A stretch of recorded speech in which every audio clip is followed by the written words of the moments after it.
What is going on, everybody? This is Nickodemus, the king of indies himself, with the Double XP podcast. And today we got a special interview for you guys.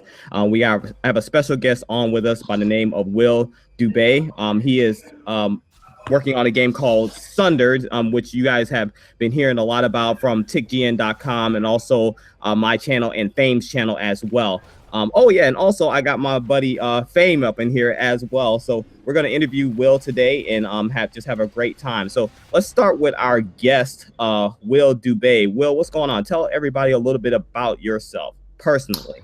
Hey everyone, my name is Will. I'm the founder and creative director at Thunder Lotus Games, and we're working on Sundered right now, which we're really excited about. Awesome. Welcome to the show, and definitely thank you for coming on and just spend a little time with us today to talk about this fantastic looking game. Oh, thank you, man. No, my pleasure. Thank you for inviting me. We are super excited about. I am. Nick knows I'm just giddy when it comes to this game. yeah, really, man. And of course, we got my man Fame ENT up in here. If you don't know him, shame on you. But say what's up, Fame. Hey guys, of course I am the co-host of the Double XP podcast with my brother, the king of indies, Nickodemus X. And yeah, man, we are excited to have Will Dubé on today. This is a game that I have been giddy about since the end of January when I finally got my hands on it at PAX South. And I am really looking forward to talking more about not just Sundered, but Thunder Lotus in general. So I hope you guys really enjoy. Make sure you guys hit the subscribe button, hit the like button as well. And make sure you're on the lookout for anything Thunder Lotus, and especially anything that is Sundered. Awesome. So yeah, so speaking of PAX South, Will, do you remember our presence there at all? I'm just curious. Yeah, man, I remember the crown. The crown is unforgettable. I thought you would. For those of you that don't know, yeah, me and Fame went to PAX South, and I interviewed Will with the crown on in one of our interviews. So yeah, I was just wondering if you actually remembered me or not. No, it's a good trademark. Awesome.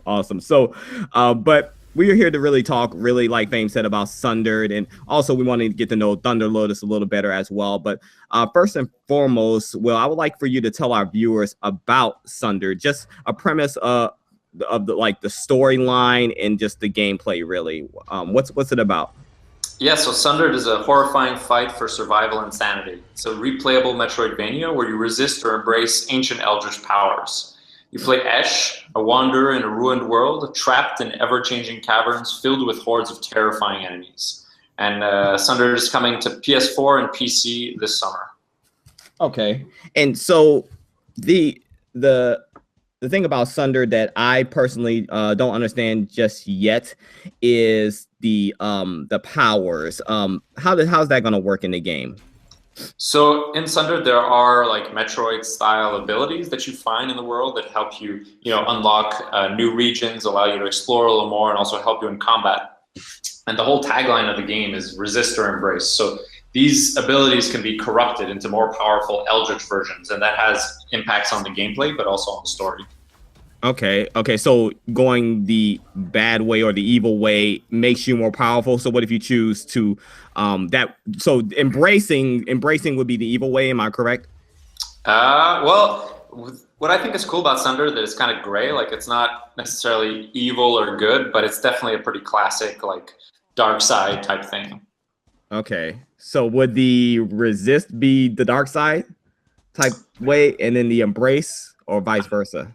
I guess depending on how you interpret the world and the motivations of different factions. So in the world, there are these two different factions. There's the Eschaton, who are like these cultists, and there are the Valkyries, who are more like science, army-based. And then in the backstory, these guys have faced off, and there's a whole bunch of stuff going on. But when you arrive into this weird place, you're playing Esh, and you kind of uncover, what you're arriving centuries later. So you're figuring out what happened here, what's the backstory, why were those two factions fighting for, and what were their motivations. So you can kind of decide who's right and who's wrong for yourself.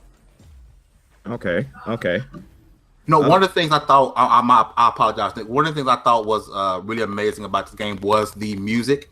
It seems like it was very very dark and ominous in certain spots of the game, and I think that it just fit absolutely well with the game. Did you guys go for a specific type? Were you guys going for that dark and ominous sound when you guys were doing the music for this game? Yeah, so that's definitely credit goes to Max LL, who's our composer, who we worked with on Jotun as well on our first game. And yeah, I think he's done a fantastic job so far. And we're still working on a lot of more music to integrate into the games for like specific gameplay moments and stuff like that. So what you played was very actually very early. But I think it's definitely that tone of action horror that we want to go get, kind of like the second Aliens movie, not the first one, which is more horror, but the second one, which is like a horror ambience but really action packed. So that's kind of the tone we're going for. Okay. And speaking of the game and its mechanics and things like that, the world is procedurally generated, correct? Yep, the overall structure of the world is set in stone, and then subsections are procedurally generated. So every time you die, they reshuffle. Okay, that's pretty cool. So, but the core story and everything is the same. Exactly. Yeah, that is not procedural. The story is not procedurally generated. All the monsters are though, and all the hordes that happen in the game, most of them are procedurally generated. Okay, what made you guys choose to do that this time around? Because Jotun wasn't like that. So what made you guys want to go with this procedurally generated? Was it because you wanted things to be fresh and different every time the player played, to where they wouldn't get bored with it, or what was it exactly?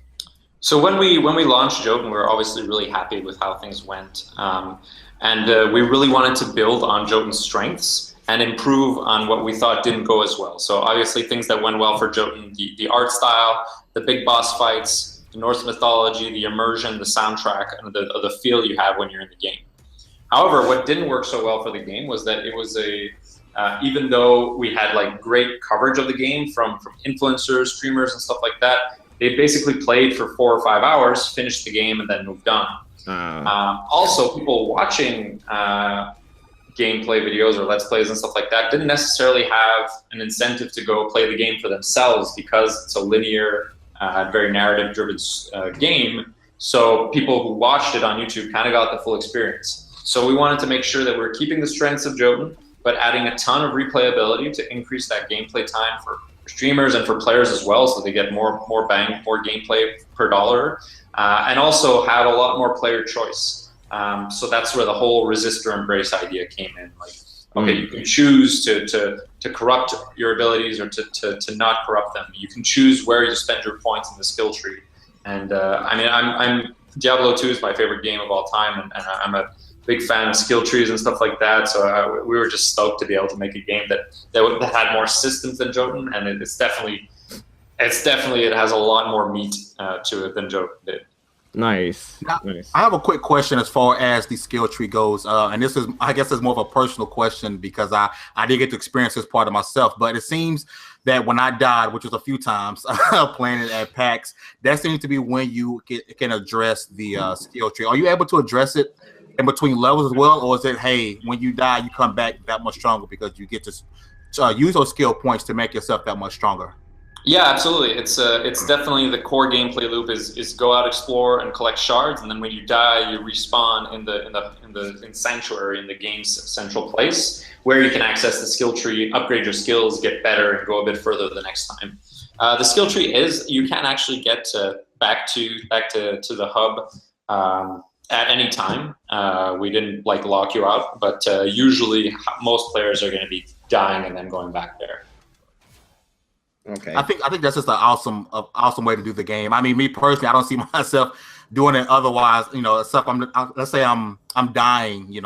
I want to go and collect as much as I can and do as much as I can, then die, then come back and just feel like I'm just that much of a juggernaut now that you killed me before, but now I'm back to destroy everything in my path. Which, one thing I love about this game is that it has moments where it's just hordes and hordes and hordes of enemies. I think that's the absolutely amazing thing about the game. That you may go somewhere, you're like, oh crap, I'm getting my butt whooped. You die, you come back that much stronger. I think it's an absolutely amazing part of the game. Yeah, when I played that demo, I know what part you're talking about, Fame. When we played that demo, and I can't remember, but you dropped down in this cavern, a lot of red, and had the statue in the back with the arm in the air, and all these enemies just fly at you from everywhere. So yeah, I totally got my butt kicked the first time. I went back to the skill tree, upgraded some stuff, went down. I lasted a little longer.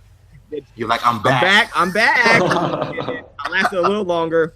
Die back to the skill tree. Came back. Lasted a little longer. I didn't finish the section, but I can definitely see the potential there to be like, okay, I'm coming back for revenge. It's just an amazing feeling as a about to embrace this ass whooping. That's what's going to happen. Oh man. Yeah, I mean that's awesome. I'm glad you guys really enjoyed that, and that's really core to the game is those hordes of monsters and that feeling of always getting better and that feeling of wanting to go back for one more run. Those are all really the core experiences we want you to feel when you're playing the game. Yeah, I like that you guys did actually look into that, take feedback, especially like from YouTubers, streamers, and you were actually looking at those analytics to improve, the game and learn from, not the mistakes from Jotun, but just learn from how you can make this game better than Jotun and actually, last longer and things like that. So I do appreciate that. And I didn't really think about, developers actually looking into that deep of detail, like actually looking at, how long streamers are watching it and just feedback from that community. I didn't really think that you guys really went into those deep details, but that's pretty cool to know. Yeah, we definitely do. We try and keep our ear to the ground and to gather as much feedback and data and impressions. And yeah, and Sundered is not, it's not Jotun 2, but we're still building on Jotun, and we want to improve as a studio and to make sure that people are enjoying our games more. Awesome. One thing. Oh, go ahead, Fame. You have one? Oh no, I was gonna actually, while we're bringing up Jotun, I want to ask him about the hand-drawn art style. You guys between Sundered and Jotun, you guys did go with the hand-drawn art style, which is more difficult than a I guess you would say traditional way. Like, what makes you guys go the hand-drawn art style instead of the traditional, I guess, quote unquote, easier way of doing things? Well, for us, it's a direct. It comes from our artists. We have some amazing 2D artists. We're super lucky to have them on our team who can produce this really great 2D art. It's something that's a bit more unique too, that not everyone does. There are more and more really high quality 2D games coming out, but it's something that we love. We're huge fans of traditional animation and Disney movies and even like any art style, but really, I think it comes from our team and from our talented artists. I definitely love that hand-drawn art style. I wouldn't say a lot of developers are doing it, but you're starting to see a resurgence of that. Like, I don't know if you paid attention to the guys at Lizard Cube with the Wonder Boy game that they put out. That was absolutely beautifully done, and Jotun was beautifully done as well, and so is Sundered.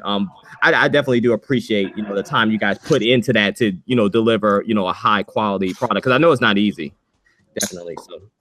Oh, thank you. Well, it's never easy, and there are challenges in 2D that 3D wouldn't have, or the other way around. So at the end of the day, it really kind of depends. It's not necessarily. We did talk about it and be like, hey, is it actually faster to be just 2D, or is it faster to be in 3D and stuff like that? And it's really a trade-off of multiple different things, challenges in production. But I think at the end of the day, what's really cool about the 2D hand-drawn art style is that gamers have a direct connection to the artists. Like, every line you see there has been put there, and I think that's a really cool connection that the artist can get with, and a very personal connection that the artist can get with gamers.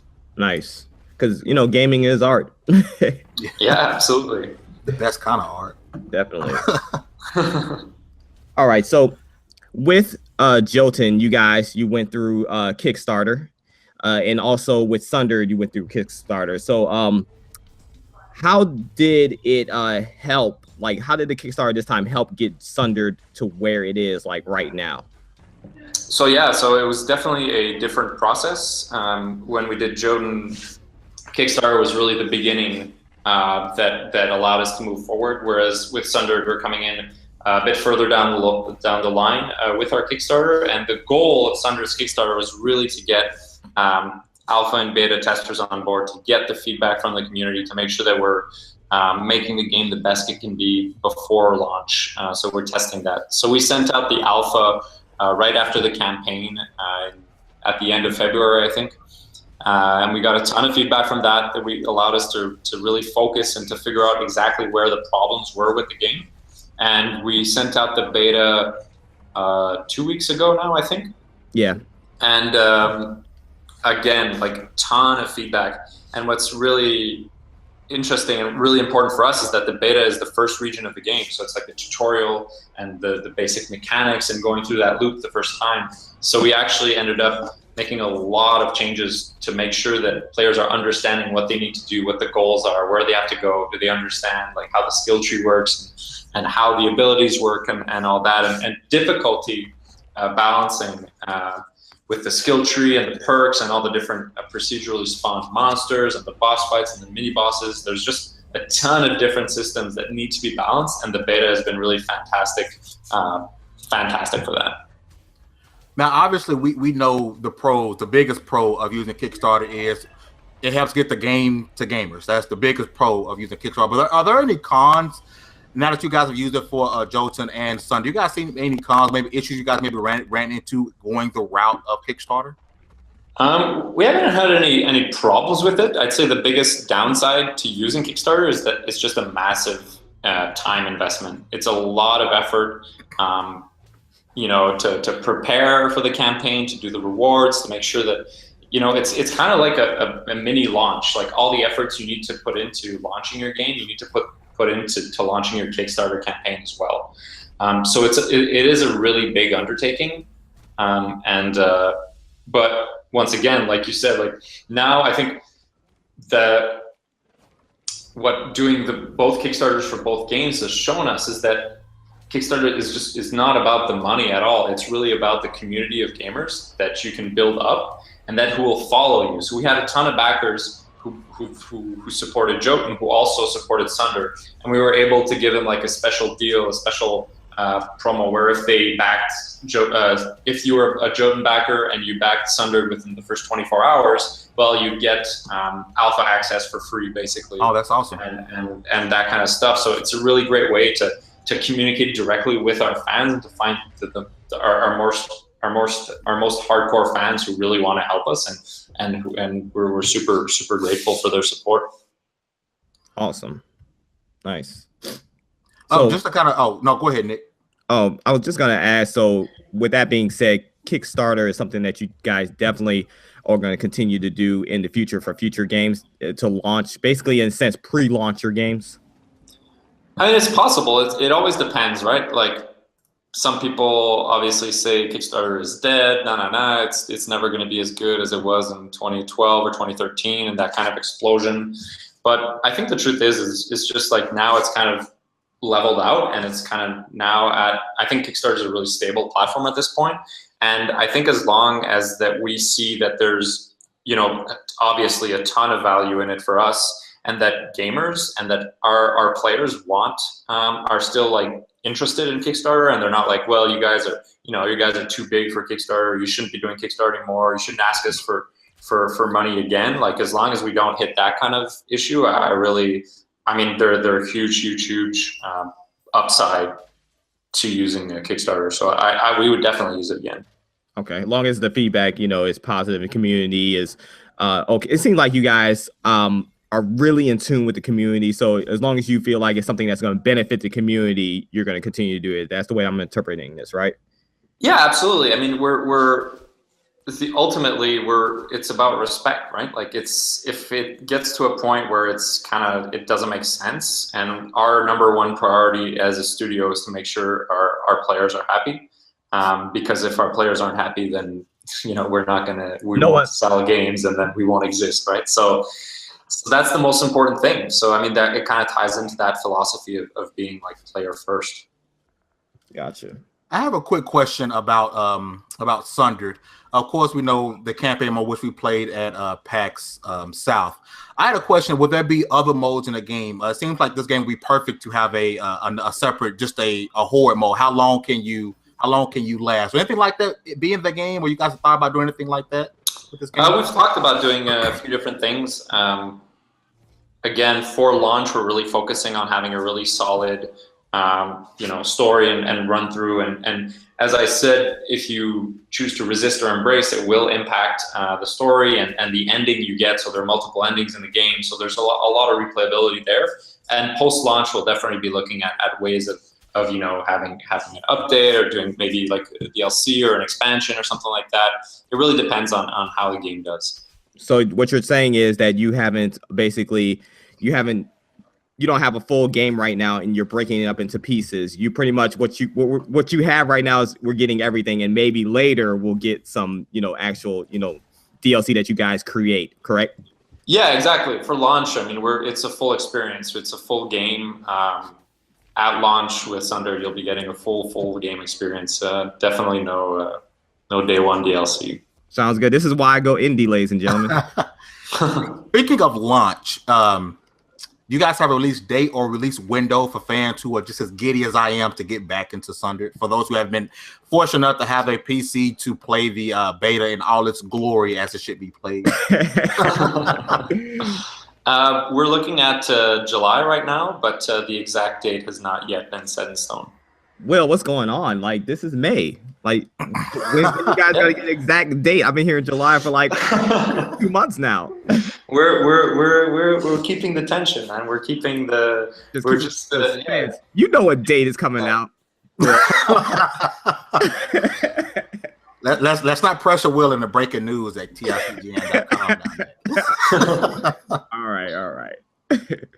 So I guess to tack on, and you may or may not be able to answer this, Will, is there a price point set for Sundered? Yeah, we're looking at $20, so $19.99 USD. Yeah, me and Fame talked about that earlier. We were like, yeah, it's gonna be $20. We were both right this time. Usually I'm the one that's right though.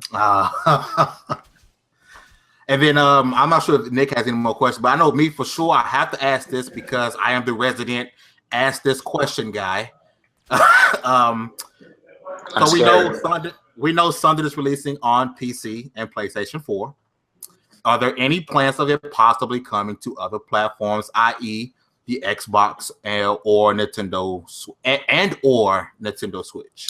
So we have a timed exclusivity with Sony on PS4, console exclusivity. So for now, we're really focusing on the PS4, and we'll see what happens in the future. I like that answer, sir. It's not a no. It's a maybe. It's a possibility. So it's open. Awesome. All right. So Will, definitely want to thank you for coming on and chatting with us about Sundered today. We definitely did learn a lot. Learned a lot about the skill tree, the corruptible abilities, which I needed more clarification on. I think our viewers learned a lot as well, and also about you guys as a company, Thunder Lotus. I've been following you guys since Jotun. I absolutely love that game, and so I was definitely hyped, to hear that you guys were coming out with Sundered. And when I saw that gameplay, I was like, oh my gosh, this is totally different. I love the direction they're going in. So it's definitely good to, get to know the game a little more. And yeah, I'm definitely personally looking forward to it. I will be getting it on PlayStation 4 because I don't have the glorious PC yet, but I'll be getting on PlayStation 4. And I just want to personally thank you from the King of Indies for coming on and talking with us today. No, man, thank you guys for having me. I really appreciate it. Awesome. And of course, my man, Fame ENT, your closing remarks for the evening, sir. Yeah, I'm just thankful, Mr. Dubé, for talking with us. Taking time out of your day to talking with us. I am really looking forward to this game. I cannot wait. I will be a day one buyer on a PS4. And I tend to double dip if and when there maybe be other places to play this game on. I will be a double dipper. But thanks again for talking with us, and we cannot wait for all of our followers on TiCGN.com and the TiC Network to hear more about this game. And hopefully, even if it was one other person that goes and Google and types in Sundered, they're one of the person. We appreciate you guys for going to check out this game, because Thunder Loaders, they do a lot of hard work, and we really want you guys to open up your wallets and for your appreciation. Open up your wallets and hearts. There you go. Well, this has been a double XP special interview. This is Nickodemus, this is Fame ENT, and this is Will Dubé. from Thunder Lotus Games, talking about Sundered. Thanks so much for watching. We appreciate all you guys. Make sure you guys go to the website, TiCGN.com, for all your gaming news, reviews, and opinionated pieces. And we are out of here, y'all. Thanks. Peace.